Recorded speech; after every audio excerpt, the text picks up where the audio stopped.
Et bonjour à tous, ravi de vous retrouver pour aujourd'hui.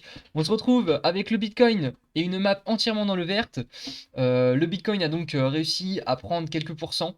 Il a réussi à se maintenir sur le support des 46 000. L'Ethereum qui a donc pris 10% aujourd'hui, ce qui reste quand même une belle performance. Je vais donc vous faire une petite analyse graphique du Bitcoin, de quelques altcoins. Donc Cosmos, Kusama. Et la dernière, eh bien, il faudra rester jusqu'à la fin.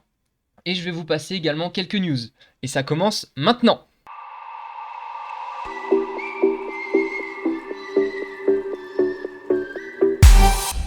Je vais donc attaquer directement avec les petites news, et notamment une mauvaise news qui est que la Fed va tout simplement réduire ses achats, et notamment sur les différentes obligations.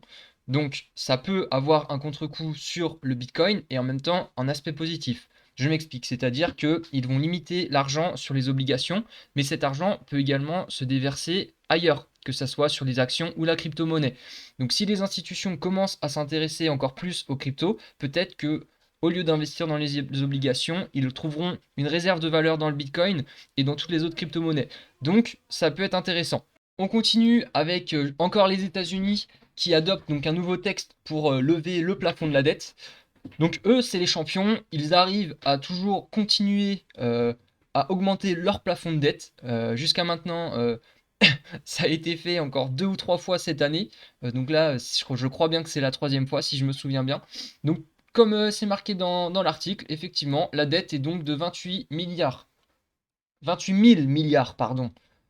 Donc, voilà, 28 000 milliards, je vais quand même peut-être vous l'écrire, hein, on va regarder ça tout de suite. Je crois que je ne saurais même pas compter le nombre de zéros, tellement il y en a. 28 000 milliards. Donc ça veut dire 1, 2, 3, 1, 2, 3, 1, 2, 3. Voilà, donc c'est de quoi perdre la tête. Je vous garantis, c'est du n'importe quoi. Donc ils ont réussi à augmenter la limite à 31 000 milliards. Voilà, c'est des champions. Donc tout ça pour dire que ne vous inquiétez pas, l'économie pour le moment, il va se maintenir. S'ils arrivent à augmenter le plafond de la dette, pour le moment, il n'y aura pas de problème. Et enfin, je vais terminer par une petite information. Si vous n'avez pas vu dernièrement ce qui s'est passé sur CoinMarketCap, c'est un site qui référence tout simplement en fait toutes les crypto-monnaies.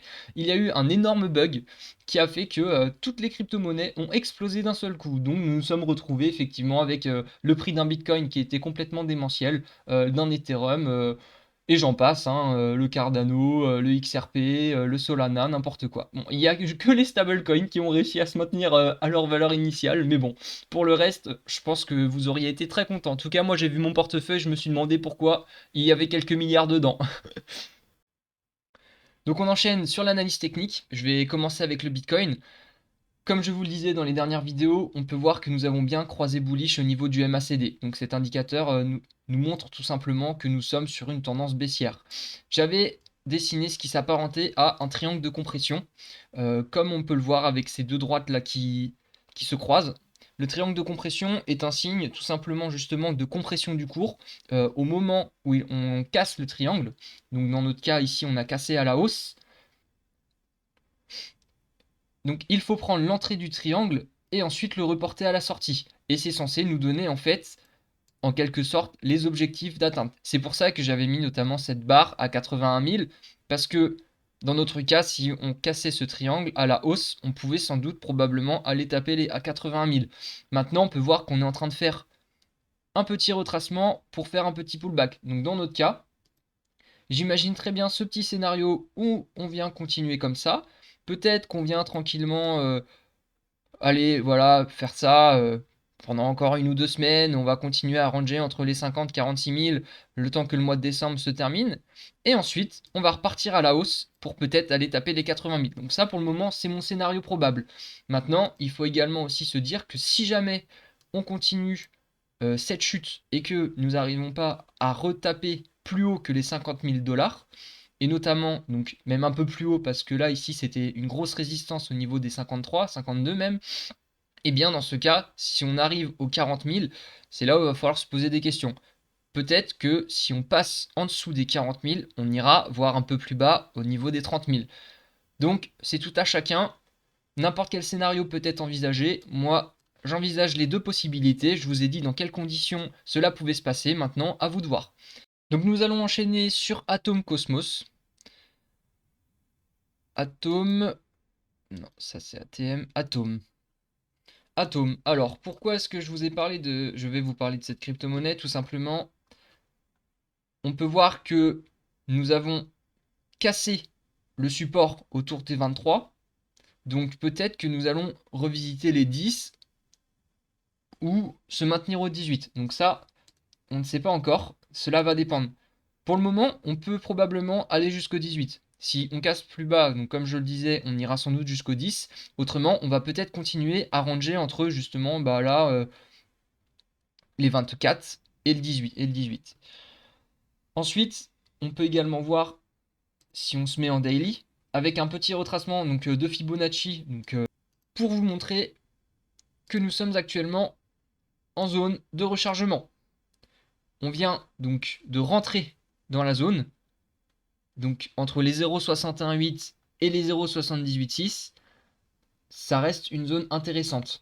Donc, effectivement, peut-être que nous pouvons aller revisiter les 18. Donc, en attendant, il faut regarder si le cours continue à chuter tranquillement. S'il continue de chuter, ce sera très probablement une bonne chose de recharger au niveau donc, des 18,5. Maintenant, nous passons sur le Kusama. Donc, Kusama, en fait, est la blockchain test de Polkadot. Polkadot, c'est, on va dire, un concurrent de Ethereum. Vous n'en avez peut-être pas entendu parler encore, ou vous en avez sans doute entendu parler, avec ces auctions. Donc pour ça, je vous conseille d'aller vous renseigner sur le net. Peut-être qu'un jour, je serai amené à vous faire une vidéo pour vous expliquer tout ça. Mais en tout cas, ça serait un peu long et un peu compliqué, donc ce ne sera pas tout de suite.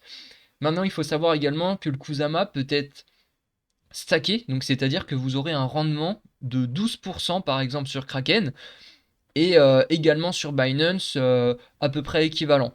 Donc, il faut savoir qu'il y a des blockchains comme ça qui vous permettront, ou en tout cas des crypto-monnaies qui vous permettront d'avoir un rendement de 5, 10, 15, même certains 20%. Donc, renseignez-vous sur ça. C'est quand même aussi un apport en plus que le bonus que vous pouvez faire en pourcentage par rapport à votre capital initial. Enfin bref, je reprends. En tout cas, nous avons un RSI donc autour des 40. Souvent, un RSI qui est faible montre que nous approchons sur des points bas. Ensuite, pourquoi encore une fois le Kusama? Parce que nous sommes en zone de rechargement. Donc je vais vous tracer ça tout de suite. On peut voir qu'on est bien entre les 0,618 et les 0,786. Donc là, par exemple, on vient de rentrer en zone de rechargement. On est également en train de travailler sur un très bon support que je vous montre tout de suite. Donc autour des donc 277, nous sommes à 285, on est un peu au-dessus du support. Ça risque effectivement, là on s'aperçoit qu'il y a un petit range qui est en train de se former, tranquillou bilou, comme ça là, entre environ les 314 et les 277. Donc actuellement nous faisons un range dans une zone de rechargement. Quoi de mieux? Je n'ai rien d'autre à vous dire. Vous pouvez vous faire votre propre avis en tout cas. Je n'ai rien de plus à dire sur Kusama. On va ensuite enchaîner sur cette fameuse crypto dont je ne vous ai pas dit le nom. Et voilà, nous arrivons sur VET, de VeChain. Ce projet, en fait, consiste en quelque sorte à travailler avec la supply chain et la logistique des entreprises. Donc c'est un projet avec un très bon fondamental qui est utilisé et qui est en plein essor. Donc dans notre cas où nous recherchons des crypto-monnaies avec un très bon fondamental, avec une bonne zone de rechargement, eh bien nous sommes dans ce cas-là. Encore une fois, je ne vous ai pas fait un conseil en investissement, je vous présente juste un projet que vous ne connaissez pas forcément et qui vous permettra peut-être, un jour, de faire des bénéfices. Maintenant, je vous le présente juste, ce sera à vous et vous seul de rentrer dedans. Donc, on peut voir à ce qui s'apparente d'un W qui est en train de se former donc sur une période de temps en daily. Le W est dégueulasse. Cette figure chartiste représente tout simplement quelque chose qui va être bullish par la suite. Donc quand j'entends bullish, c'est-à-dire que c'est une forme qui pourra sans doute, comme je l'ai montré, potentiellement se retourner à la hausse. Donc quand on parle de double bottom, c'est ça, c'est-à-dire que nous faisons deux points bas à peu près au même niveau. Bien sûr, il peut toujours avoir un petit décalage, Mais là, dans notre cas, c'est ce qui s'apparenterait en tout cas à un W, donc en daily. Et peut-être même qu'en weekly, exactement, en weekly, on peut encore mieux voir cette forme. Donc ça reste potentiellement également une bonne zone de rechargement. Et enfin, je voudrais terminer avec la Bitcoin dominance, vous montrer à quel point donc, le Bitcoin a pu reprendre donc, de la force sur ces derniers jours, puisque nous avons quand même réussi à remonter jusqu'à 42% en dominance, sauf que là, les alts ont réussi à reprendre de la force. Donc c'est un peu un je t'aime moi non plus, où le Bitcoin en fait essaye de faire une percée, au final les alts reprennent le dessus. Donc là, c'est vraiment une période de flottement, encore une fois, sur le mois de décembre, où c'est du je t'aime moi non plus. Très clairement, on ne sait pas trop où on va, on ne sait pas si c'est le Bitcoin qui va commencer à emporter tout le monde, ou si certaines alts commencent à performer par rapport au Bitcoin.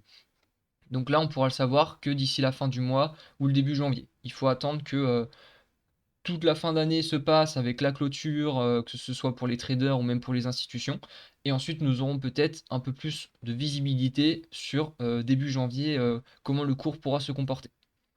Je vais donc terminer cette vidéo avec la partie pour améliorer son vocabulaire. Je ne l'ai pas fait dernièrement, donc je me suis dit que ça serait bien si je vous faisais au moins cette partie sur cette vidéo.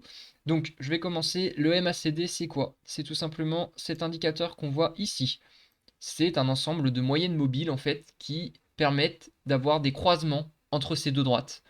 Lorsque la droite bleue que l'on peut voir vient croiser la droite orange, on est dans ce cas-là sur un cross bullish, c'est-à-dire que nous sommes censés repartir à la hausse et donc on peut voir par exemple avec les barres vertes que nous sommes sur une partie donc de hausse du cours.